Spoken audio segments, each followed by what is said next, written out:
Hello everybody, welcome to my channel judiciary prep hub. अगर आप कर रहे हैं किसी भी कॉम्पिटिटिव एग्जाम की तैयारी जिसमें पूछा जाता है इंग्लिश, ठीक है, इंग्लिश के उसमें क्वेश्चंस बनते हैं और आपको इंग्लिश टफ लगती है और आपको लगता है कि हमें इंग्लिश को बहुत ही इजी तरीके से समझना है ताकि हम एमसीक्यूज सॉल्व कर पाए, तो ये वीडियो आपके लिए है। देखिए, मैं एक अलग पैटर्न से स्टूडेंट्स को एग्जाम की तैयारी करवा रही हूँ। मैं सबसे इजीएस्ट फॉर्म में कैसे स्टूडेंट को चीजें समझाई जा सकती हैं उस तरीके से हम अपनी तैयारी कर रहे हैं। हमने टेंसेस में पास्ट कंटिन्यूअस तक पढ़ लिया है, ठीक है। जितने भी स्टूडेंट इस वीडियो को पहली बार देख रहे हैं, आप क्या कीजिएगा, आप मेरे जितने भी पुराने लेक्चर्स हैं उनको देखिएगा। आपको पता चल जाएगा कि हमने कितनी अच्छी तरीके से चीजों को कवर किया है। आज हम कवर करने वाले हैं पास्ट परफेक्ट, ठीक है। आज हम कहां से स्टार्ट करेंगे? पास्ट परफेक्ट टेंस से। देखो, ये जो पास्ट परफेक्ट टेंस है, इसका मैं अगर आपको फॉर्मूला बताऊं तो सब्जेक्ट, ठीक है, उसके साथ हेड लगा देते हैं हम।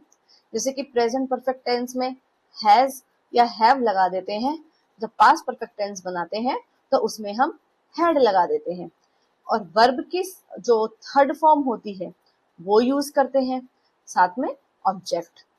तो देखिए, फर्स्ट ऑक्सिलरी वर्ब हमारी हेड है, ठीक है, और मेन वर्ब जो होगी उसके हम थर्ड फॉर्म लगाएंगे। जैसे कि गो है तो गो हमारी मेन वर्ब हो गई, तो गो की जो थर्ड फॉर्म है गो, वेंट, गॉन लगाएंगे, ठीक है। ये मेन वर्ब है इसलिए हम उसकी थर्ड फॉर्म लगा रहे हैं। लेकिन जो ऑक्सिलरी वर्ब है, ठीक है, तो फर्स्ट ऑक्सिलरी वर्ब हम लगाएंगे हैड। अब देखिए एग्जाम्पल, मैं पास्ट परफेक्ट का आपको एग्जाम्पल बताती हूँ। देखिए, अगर कहीं सेंटेंस ऐसा लिखा है the train had left before we reach the station, अब तुम देखोगे यहाँ पे तो लिखा है द ट्रेन हैड लेफ्ट, तो ये हैड लिखा है, वर्ब की थर्ड फॉर्म, ये पास्ट है।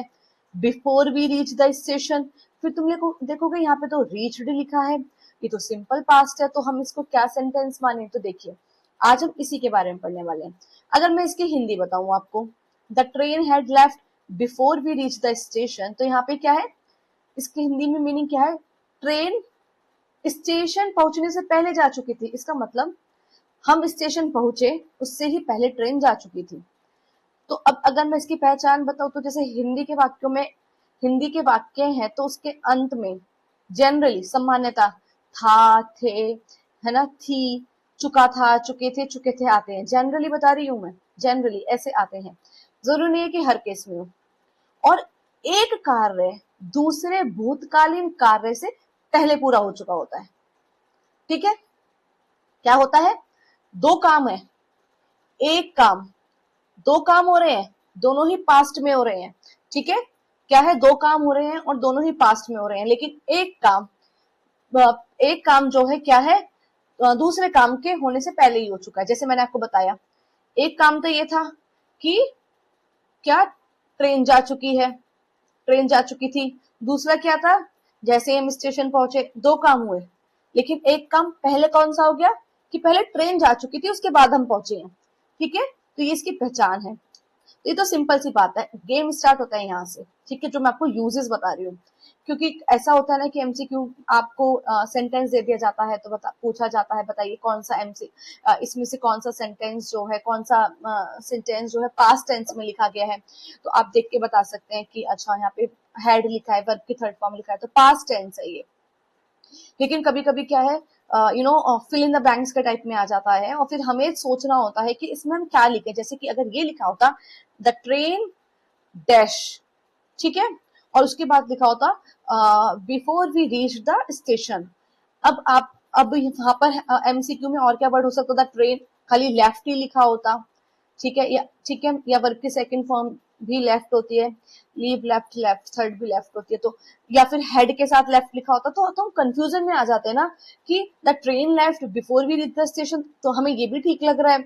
The train had left before the station, हमें ये भी ठीक लग रहा है, before we reach the station. तो अब तुम्हें समझ आ गया कि जब दो काम पास्ट में होते हैं तो एक पास्ट परफेक्ट में माना जाता है, जो पहले हो गया हो, वो पास्ट परफेक्ट में माना जाता है और दूसरे काम पास्ट सिंपल में लिखा जाता है, ठीक है। हुआ ना क्लैरिटी?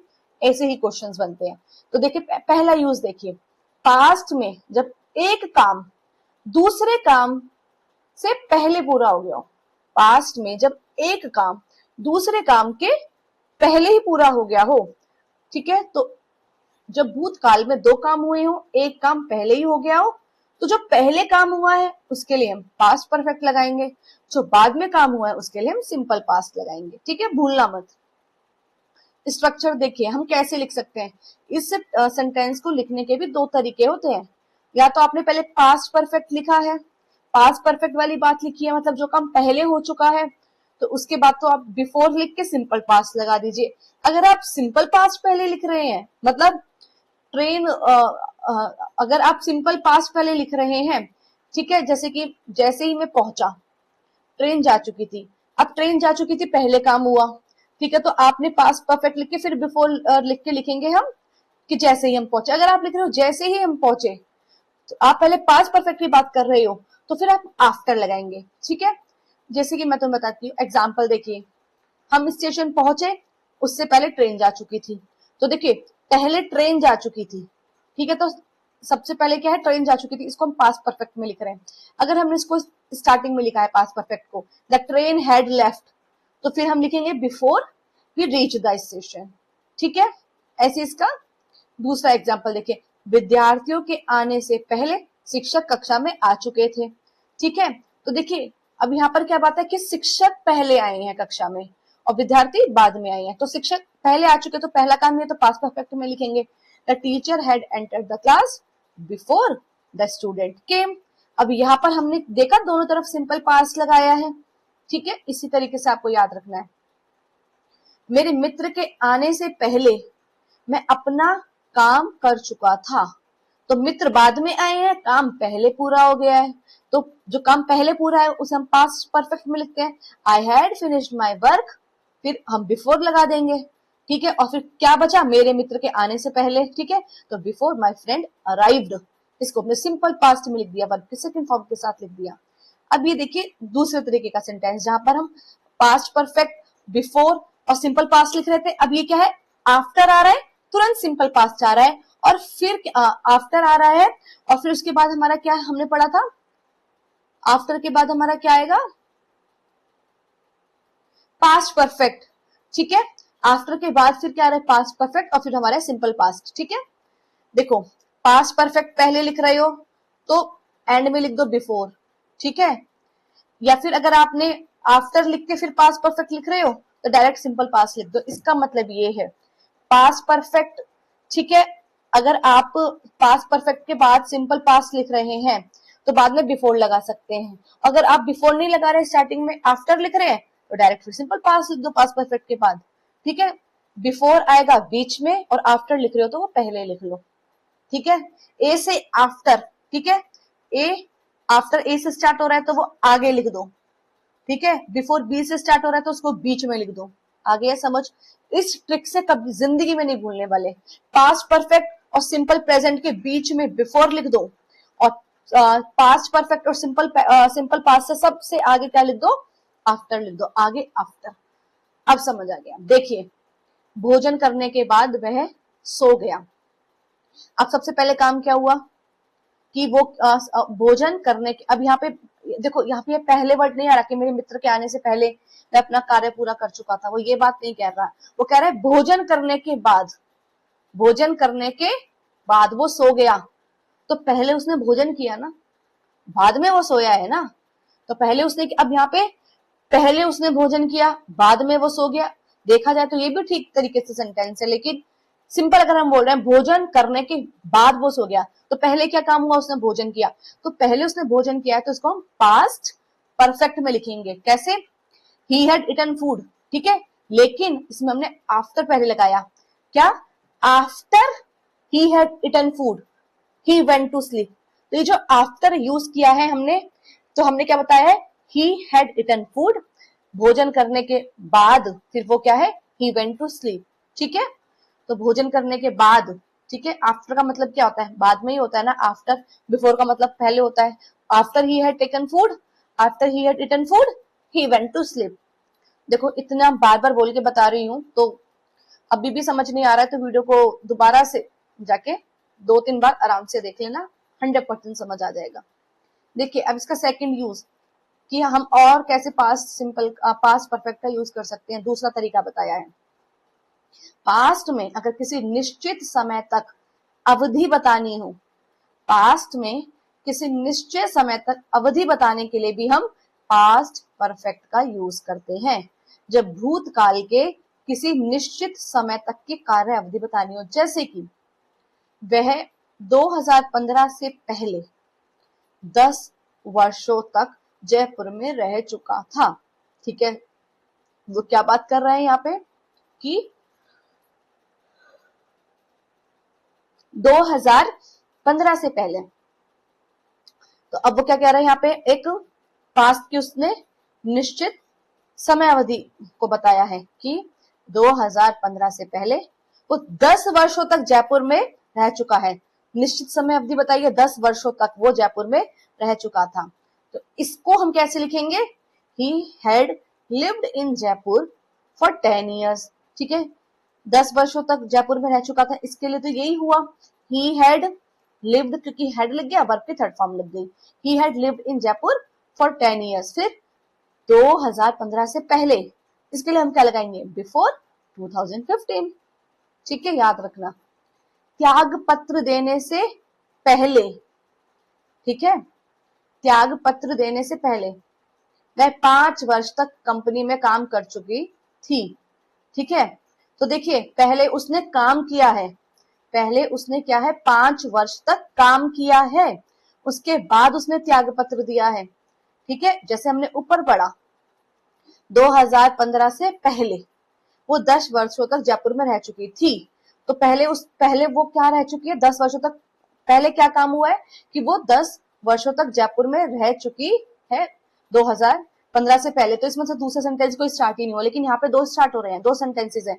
क्या, एक तो त्याग पत्र देने से पहले 5 वर्ष तक वह कंपनी में काम कर चुकी थी। तो अब फिर कैसे इस सेंटेंस को बनाओगे, पहले क्या काम हुआ, पहले क्या काम हुआ कि उसने 5 साल तक कंपनी में काम किया, तो इसको हम लिखेंगे पास्ट परफेक्ट में, she had worked in company for 5 years। फिर उसके बाद उसने क्या, त्याग पत्र दिया, इसको कैसे लिखेंगे, सिंपल पास्ट में, बिफोर शी रिजाइंड, वर्ब की सेकेंड फॉर्म, रिजाइन की रिजाइन, क्योंकि ये सिंपल पास्ट में है, शी रिजाइन। आ गया समझ। इसी तरीके से एमसीक्यू बनेंगे, जैसे इसने यहाँ पर लिख दिया, she dash in the company for 5 years before she resigned. अब तुमने देखा यहाँ पे दो सेंटेंसेस बन रहे हैं, एक तो पास्ट सिंपल में दे दिया, तो अब तो ये दूसरा वाला हम पास्ट परफेक्ट में लिखेंगे। ठीक है, देखिए दिल्ली जाने से पहले हम वहां 3 वर्ष पढ़ चुके थे, तो देखिए पहले क्या काम किया उन्होंने कि वो 3 वर्ष वहां पढ़ चुके थे, उसके बाद वो दिल्ली गए हैं, तो सबसे पहले इसको हम पास्ट परफेक्ट में लिखेंगे, we had studied there for 3 years। ठीक है, we had studied there for 3 years। फिर क्या है, दिल्ली जाने से पहले, पहले का मतलब होता है before, before shifting to Delhi. ठीक है, बिफोर शिफ्टिंग टू दिल्ली, या फिर बिफोर शिफ्टेड टू दिल्ली, ये भी ठीक है। लेकिन यहाँ पे क्या लिखा है, दिल्ली जाने से पहले हम वहां 3 वर्ष तक रह चुके, हमारे लिए यूज हुआ है। ठीक है, तो we had studied there for 3 years before, कैसे लिख सकते हैं, या फिर before we shifted to Delhi, ये भी ठीक है। और अगर बिफोर के बाद कोई सब्जेक्ट नहीं दिया, जैसे कि वी नहीं यूज किया, ठीक है, डायरेक्ट क्या यूज कर लिया, डायरेक्ट वर्ब यूज कर ली, तो फिर पता है ना बिफोर के साथ, तो ये तो एक जनरल सा रूल है, अगर बिफोर के साथ, बिफोर के बाद अगर आप कोई वर्ब यूज कर रहे हो तो वो आईएनजी में आती है, जैसे बिफोर डांसिंग, बिफोर डांस नहीं होता, बिफोर डांसिंग होता है, बिफोर रेन नहीं होता, बिफोर रेनिंग होता है, बिफोर ईटिंग होता है। बिफोर के बाद हमेशा आईएनजी वाली वर्ब की फॉर्म लगती है, इसलिए यहाँ पे उसने बिफोर के साथ वर्ब की आईएनजी वाली फॉर्म लगा दी। ठीक है, क्योंकि यहाँ पर वैसे भी ऐसे लिखा है, दिल्ली जाने से पहले हम वहां 3 वर्ष पढ़ चुके थे। अब देखिए एक होती है, ये बहुत इंपॉर्टेंट है, आपका एमसीक्यू यहाँ से बनेगा, सब स्टूडेंट को यूज 1 तक पता है, ज्यादा से ज्यादा यूज 2 तक पता है, यहाँ तक आते आते सबकी हालत खराब हो जाती है, और फिर एमसीक्यू यहीं से बनता है। फिर हमें लगता है हम तो पास परफेक्ट पढ़ के गए थे, हम ये गलत कैसे कर रहे हैं। अरे आप पास परफेक्ट पढ़ के गए थे, लेकिन सारे यूजेस थोड़ी पढ़ के गए थे, सारे यूजेस तो आपको अन्ना मैम बताएंगे ना। ठीक है, अब देखिए unreal condition in the past, भूतकाल की ऐसी शर्तें जो पूरी नहीं हुई हैं, पास्ट की ऐसी कंडीशंस जो पूरी नहीं हुई हैं उसको हम पास्ट परफेक्ट में लिखते हैं। जैसे कि इसका स्ट्रक्चर देखिए, इफ सब्जेक्ट, देखिए इफ आएगा, इफ के बाद सब्जेक्ट आएगा, फिर हेड और वर्ब की थर्ड फॉर्म आएगी, ठीक है। और फिर आगे वाला जो सेंटेंस होगा उसमें सब्जेक्ट लिखना, वुड हैव लिखना और वर्ब की थर्ड फॉर्म लिखना। एग्जाम्पल से समझो, यदि मैंने मेहनत से पढ़ाई की होती तो मैं परीक्षा पास कर गया होता। यदि मैंने मेहनत से पढ़ाई की होती तो मैं परीक्षा पास कर गया होता। अब ये कैसी कंडीशन लग रही है, ये एक अनरियल कंडीशन हुई है पास्ट में, ठीक है। इसका वो ये बात कौन व्यक्ति बोलेगा, यदि मेहनत से पढ़ाई की होती तो मैं परीक्षा में पास हो गया था। ये बात वही व्यक्ति बोलेगा ना जो फेल हो गया होगा। ये सेंटेंस तो वही व्यक्ति बोलेगा ना जो फेल हो गया है। तो वो कह रहा है कि अगर मैंने मेहनत से पढ़ाई की होती, अगर मतलब मैंने भूतकाल में मेहनत से पढ़ाई की होती ना तो फिर मैं पास कर गया होता। तो एक ये अनरियल कंडीशन है जो पास्ट में हुई है, इसको हम कैसे लिखेंगे। तो देखिए अब हमें देखना ये कि हम यहाँ पर पास्ट परफेक्ट लगाएंगे किसके पास। तो देखो पहले क्या काम करना था उसको, पहले उसको मेहनत करनी थी, उसके बाद वो परीक्षा पास करता। तो यहाँ पर जो पास्ट परफेक्ट है वो इस सेंटेंस के साथ लगेगा, यदि मैंने मेहनत से पढ़ाई की होती, क्योंकि पहले क्या काम हो रहा है, यदि मैंने मेहनत से पढ़ाई की होती। अब देखो इफ आई स्टडीड हार्ड, अब देखो जब यहाँ पर इफ लग गया, ठीक है। और देखो अभी जो हम ऊपर पढ़ के आ रहे थे, he had lived in Jaipur, ठीक है, he had work in the company, उसके बाद हम सिंपल पास्ट लगा रहे थे, ठीक है, इसके बाद हम सिंपल पास्ट लगा रहे थे, ये याद है ना। लेकिन अगर इफ लगा आ गया तो फिर आप सिंपल पास्ट नहीं लगाएंगे।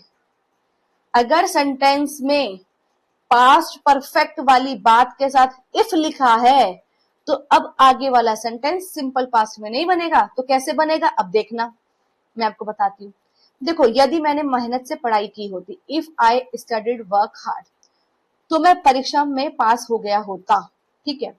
अब हम यहाँ पे वुड हैव लगाएंगे, क्या लगाएंगे, वुड हैव और वर्ब की थर्ड फॉर्म, ठीक है। अब सिंपल पास्ट मतलब वर्ब की सेकंड फॉर्म नहीं लगेगी, क्यों, क्योंकि इफ वाला सेंटेंस है। If I studied hard, if I had studied hard, ठीक है, आई would have pass the examination. बहुत ही स्टैंडर्ड ये स्ट्रक्चर है, बहुत ही स्टैंडर्ड ये इससे सेंटेंसेस बनते हैं। अक्सर लोग इस सेंटेंस का ऐसे सेंटेंसेस यूज नहीं करते हैं, ठीक है। लेकिन अगर आपको कोई बात बोलनी है किसी को, अगर आपको बताना है कि यदि मैंने मेहनत से पढ़ाई की होती तो मैं अपना जेडीए जेलो एग्जाम निकाल लेती, अगर मैंने अन्ना मैम की टेस्ट सीरीज लगाई होती तो मैं अपना एग्जाम क्वालिफाई कर लिया होता, मैंने अपना एग्जाम क्वालिफाई कर लिया होता। If I had purchased test series of Anna ma'am, I would have cleared the JLO exam, I have cleared the APO exam, whatever, ठीक है। तो यदि मैंने मेहनत से पढ़ाई की होती तो मैं परीक्षा पास कर गई होती।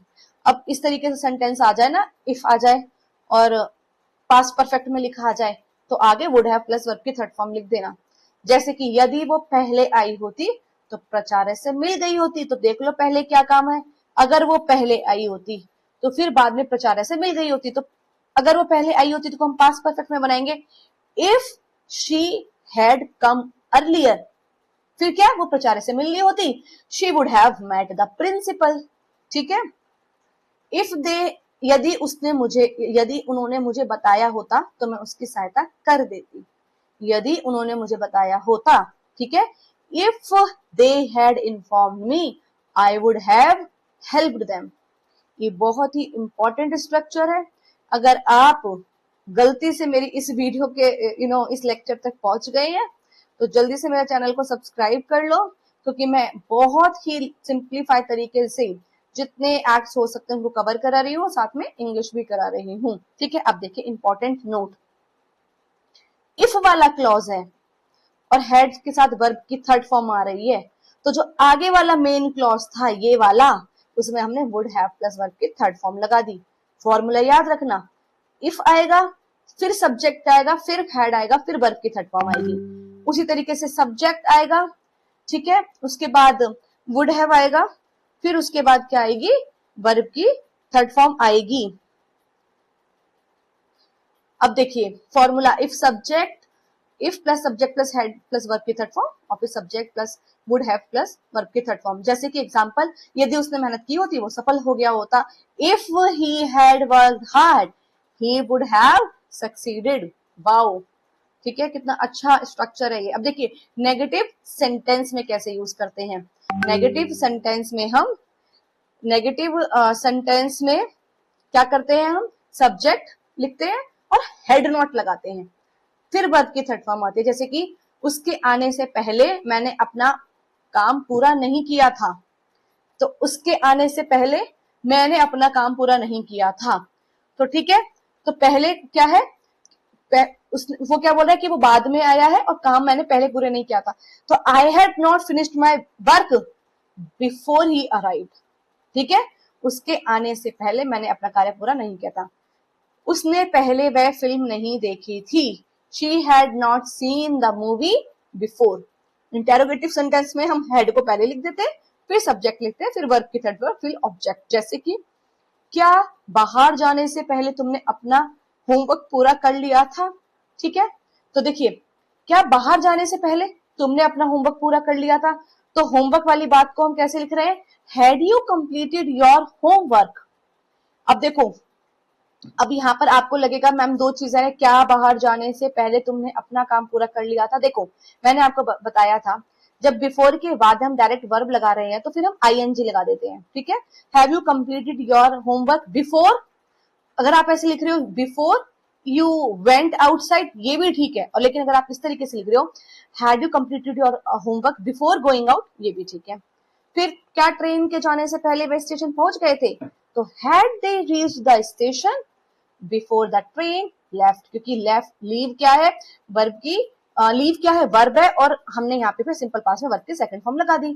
अब देखो कुछ कॉमन टाइम एक्सप्रेशंस हैं कि अगर आपको जैसे बिफोर है, आफ्टर है, ऑलरेडी है, नेवर है, ऐसे भी जो एक्सप्रेशंस हैं यहाँ पर यूज होते हैं, ठीक है, by the time, when, before long, earlier, लेकिन सिर्फ किसी में नहीं और भी कहीं यूज हो सकते हैं। एग्जाम ट्रिक देखिए, अगर पास्ट में दो कार्य हैं, जो काम पहले हुआ, जो काम पहले हुआ उसमें पास्ट परफेक्ट, ठीक है, ट्रिपल पी से याद रखो, ट्रिपल पी से याद रखो, पहले तो पास्ट परफेक्ट, ठीक है, और बाद में हुआ तो फिर सिंपल पास्ट, ठीक है। जैसे कि train had left before we reach the station, तो पहले काम क्या हुआ था तो उसको लिख दो, फिर जो बाद में काम हुआ था उसको सिंपल पास्ट के साथ लिख दो। अब हम करते हैं एमसीक्यू, बहुत ही अच्छे लेवल के। देखिए आप बताइए इसमें से पास्ट परफेक्ट सेंटेंस क्या है। He had completed the work, he completes the work, he is completing the work, या he will complete the work। Answer है इसका ए। कैसे पहचाना, हेड आ गया, वर्ब की थर्ड फॉर्म आ गई, और he completes the work क्या है, ये तो सिंपल प्रेजेंट है, क्योंकि वर्ब के साथ एस और ई एस लिखा है और वर्ब की फर्स्ट फॉर्म लिखी है। He is completing the work, ये क्या है, ये तो कॉन्टिन्यूअस टेंस है, क्यों, क्योंकि यहाँ पे इज एम आर लिखा है और वर्ब के साथ आईएनजी लगाया है। He will complete the work, ये तो फ्यूचर टेंस है, ठीक है। अब देखिए choose the correct form, yes, यही एमसीक्यू आपका बनेगा। थोड़ा बहुत इधर से उधर कर देंगे, ठीक है, वर्ड्स को, लेकिन क्वेश्चन आपका ऐसे ही आने वाला है एग्जाम में, ध्यान से देख लो। The train dash before we reach the station.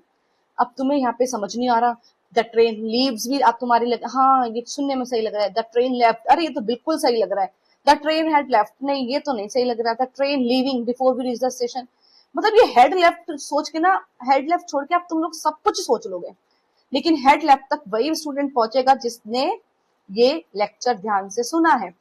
कैसे, क्योंकि हमने देखा यहाँ पे दो क्लॉजेज हैं, the train dash before, the train dash, और फिर उसके बाद वी रीच द स्टेशन। हमने पढ़ा है कि अगर दो पास्ट के सेंटेंस हैं, एक को सिंपल पास्ट में लिखा है तो उससे पहले जो काम हो गया वो हमारा पास्ट परफेक्ट में होता है, और पास्ट परफेक्ट है तो हेड लेफ्ट लिखा जाएगा, ठीक है। अब देखिए इसका third MCQ, which tense is used for action completed first in the past. भूतकाल में जो पहले काम हुआ है उसके लिए कौन सा टेंस प्रयोग करते हैं हम? Past perfect. ठीक है, select the correct conditional sentence. बताओ, अब तो ये तुम्हें, अगर तुमने ये अब भी गलत बता दिया तो दोबारा से स्टार्टिंग से वीडियो को दोबारा देख लेना। सही कंडीशनल सेंटेंस बताओ। If I had studied hard I would have passed. If I study hard I would have passed. If I studied hard I would pass. If I have studied hard I pass. देखो, सबसे पहले हमने क्या देखा, if के साथ verb की, if के साथ हेड लगा दिया, वर्ब की थर्ड फॉर्म लगा दी, तो हमने ये पढ़ा था इसके साथ वुड हैव और प्लस वर्ब की थर्ड फॉर्म लगेगी, तो यहाँ पे वुड हैव प्लस वर्ब की थर्ड फॉर्म लगा दी और ये बिल्कुल ठीक है। क्योंकि देखो यहाँ पे क्या लिखा है, इफ आई स्टडी हार्ड, तो यहाँ तो वर्ब की फर्स्ट फॉर्म लगाई है, और जब यहाँ पे वर्ब की फर्स्ट फॉर्म है तो ये फिर वुड हैव तो नहीं लगेगा यहाँ पे। ठीक है, क्योंकि वुड हैव तो हम तब लगाते हैं जब वर्ब की क्या है, थर्ड फॉर्म होती है, वो भी हेड के साथ। ठीक है, तो आंसर है इसका ए। थर्ड कंडीशनल में इफ क्लॉज में हेड प्लस वर्ब की थर्ड फॉर्म तथा मेन क्लॉज में वुड हैव प्लस वर्ब की थर्ड फॉर्म का प्रयोग होता है। अब choose the correct formula. Past perfect tense में इसका करेक्ट फॉर्मूला क्या होता है? सब्जेक्ट लिखते हैं, हेड लिखते हैं, फिर वर्ब के थर्ड फॉर्म लगा देते हैं। ठीक है, अब देखिए इसका आंसर बताइए। If she had come earlier, ठीक है, if she had come earlier she dash the principal. हमने एमसीक्यू भी किया था, अगर वो पहले आ जाती तो प्रिंसिपल से मिल लेती। ये तो हमें समझ आ रहा है हिंदी में, लेकिन हम इसमें इंग्लिश में कौन सा स्ट्रक्चर इसमें यूज करें, तो हमने पढ़ा था दो पास्ट टेंस है, दो काम हुए हैं पास्ट में। अगर एक पास्ट परफेक्ट में है तो बाद वाला हमारा सिंपल पास्ट में आएगा, तो सिंपल पास्ट का मतलब क्या, वर्ब की खाली सेकंड फॉर्म लगा देंगे। लेकिन एक बात आप हमेशा याद रखना, ये इफ वाला क्लॉज है। ठीक है, गलती मत करो, इफ वाला क्लॉज है। जैसे जैसे मैं बोल रही हूँ तो बिल्कुल मैं तो तुम्हें कंफ्यूज भी कर सकती हूँ ना। देखो ना, इफ लिखा है, और इफ वाले क्लॉज में अगर इफ के साथ वर्ब की थर्ड, इफ के साथ अगर हेड और वर्ब की थर्ड फॉर्म लिखे तो आगे क्या होता है, वुड हैव प्लस वर्ब की थर्ड फॉर्म। देखो, वुड हैव, मीट की क्या है, मीट, मेट मेट, तो वर्ब की third form met, would have met. ठीक है, तो इसका क्या मतलब हुआ, इफ शी हैड अर्लियर, अगर वो पहले आ गई होती तो प्रिंसिपल से मिलनी होती। अब देखिए, which helping verb is used in past perfect tense. बताइए, पास्ट परफेक्ट टेंस में कौन सी हेल्पिंग वर्ब यूज होती है? हेड यूज होती है। ठीक है, he had lived in Jaipur for 10 years before 2015। कौन सा इसमें ये वाक्य किस उपयोग को दर्शा रहा है? तो ये क्या बता रहा है, हैबिट बता रहा है किसी की, ये ड्यूरेशन बता रहा है, before a point in the past, तो इसका आंसर है बी। ठीक है, ये क्या कर रहा है, ये पास्ट के एक निश्चित समय तक की अवधि को दर्शा रहा है। The teacher had entered the classroom before the student came. इस वाक्य में पास्ट परफेक्ट वर्ब क्या है? बताइए, पास्ट परफेक्ट वर्ब कौन सी है? Had entered. ठीक है, ये हमने पढ़ लिया है। पास्ट परफेक्ट टेंस मुख्य क्या दर्शाते हैं? तो वो बताते हैं कोई एक्शन कंप्लीट हुआ है before another action in past, इसका आंसर है सी। ठीक है, पास्ट परफेक्ट का मुख्य प्रयोग भूतकाल में किसी अन्य कार्य से पहले पूर्ण हुए कार्य को दर्शाने के लिए किया जाता है। तो देखिए, आज हमने पास्ट परफेक्ट को बहुत अच्छी तरीके से समझ लिया है। जितने भी स्टूडेंट इस वीडियो को पहली बार देख रहे हैं, जाके सारे इससे पहले जो मैंने लेक्चर्स अपलोड किए हैं इंग्लिश के, जाके देख लीजिए। इंग्लिश को कितना सिंप्लीफाइड तरीके से आप समझ सकते हैं। हर एक एमसीक्यू को आप आने वाले टाइम में जब आपके एग्जाम्स होंगे आप टिक कर सकते हैं। अगर आपको अपनी एस्से राइटिंग अच्छी बनानी, आपको अच्छी तरीके से अपना मेंस के लिए प्रिपेयर करना है, उसके लिए इंग्लिश भी आपको की पूछी जाती है, तो आप कैसे अपना रिटर्न को भी अपना स्ट्रॉन्ग बना सकते हैं, ये मैंने आपको बता दिया है। अगर आप मेरे चैनल पे पहली बार आए हैं तो प्लीज मेरे चैनल को सब्सक्राइब कर लीजिए। एक अच्छा सा कमेंट जरूर करना अगर आपको वीडियोस के थ्रू जितने भी चीजें हैं मेरे ये समझ आ रहे हैं। ठीक है, so that's all for today, bye bye, take care.